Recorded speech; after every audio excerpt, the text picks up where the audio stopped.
Come so gently around the corner. I'm trying to hide my pajama pants. Hi, good afternoon, everybody, to a windy Cape Town Thursday afternoon.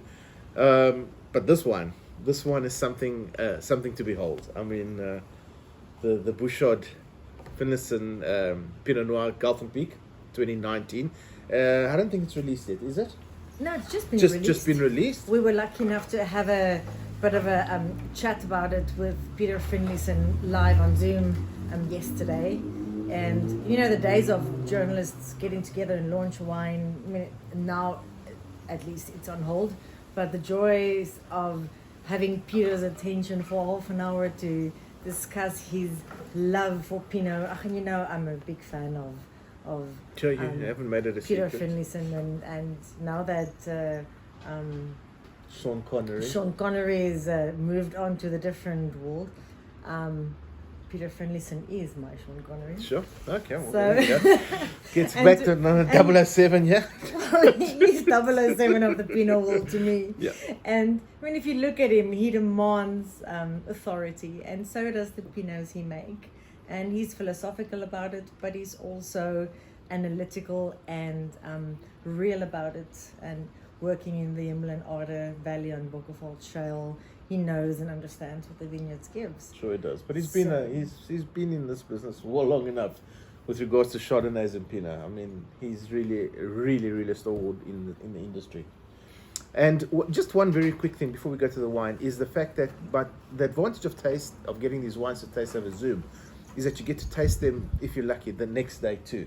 So the same bottle, you open it, you leave some in the bottle, and you taste it the next day, and it tells you almost a completely different story. So what the perception of the wine is on day one and what it is on day two, it can become very interesting. Not with all the wines, but with the many of them, and this is one of them.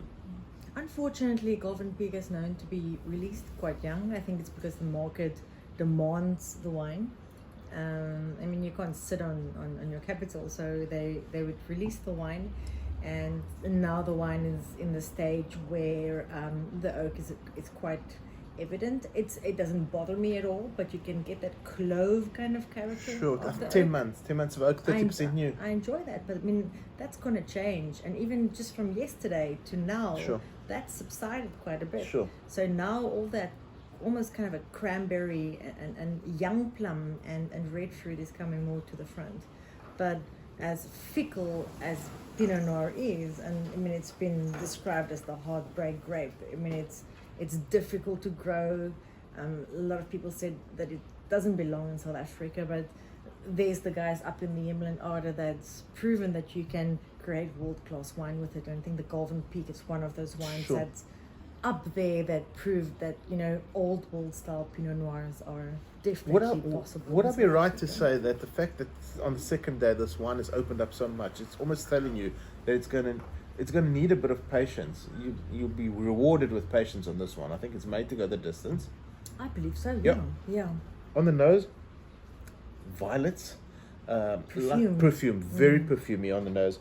Almost that I know you've heard this before, but that Zulu Royal rose petal, it's a purple rose, very fragrant, and it's got a thick petal, and I'm picking up that Zulu Royal bouquet on it. Do you get red licorice?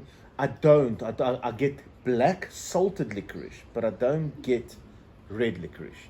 And on the palate, Sam, I tasted it just now, I do get that slight saline once I I've love that. swallowed, which is special. But that's quite typical of the region. And it's got that, I think it's from the soil, but also the cool climate. And you as a somm, what is a quintessential combination with a Pinot Noir that's of this caliber? Well, I'll tell you what I would not swear. Not swear. What I would What you swear not. by. What I would not serve with any Pinot, for that matter. And that would be sweet foods and spicy foods. Those are two that I'd leave out of the equation. Okay. But I think this was a lovely tartar, exceptional. I think with feathered game, very well. Excuse if there's any vegetarians out there. A lot of vegetarians out there, but I think with rabbit also extremely well. I was brought up eating rabbit, but this with rabbit, very good. So for those not eating meat, do yourself a favor and take a block of white, but proper white chocolate. something happens. Maybe it's the texture, but something happens, and that's quite a sexy combination. But Peter, thank you for sharing Thank this you. wine with Privilege. us. Congratulations. And guys, Yeah. you've got to get to taste this wine and Sure. fall in love with Pinot and the tradition of Pinot, and how Peter have installed this love for Pinot like he's done for us. And the we versatility. hope that we can also, Yeah. And the versatility, just to finish off very quickly, drop the temperature of your Pinot when you serve it. Do not serve it at the same temperature as red wine. It's a mistake a lot of establishments do.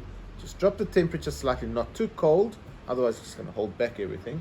But just drop it slightly and you'll be rewarded. I mean, the flavor is amazing. Good. Figo. Contenta? Contenta. Brava. Molto contenta. Brava.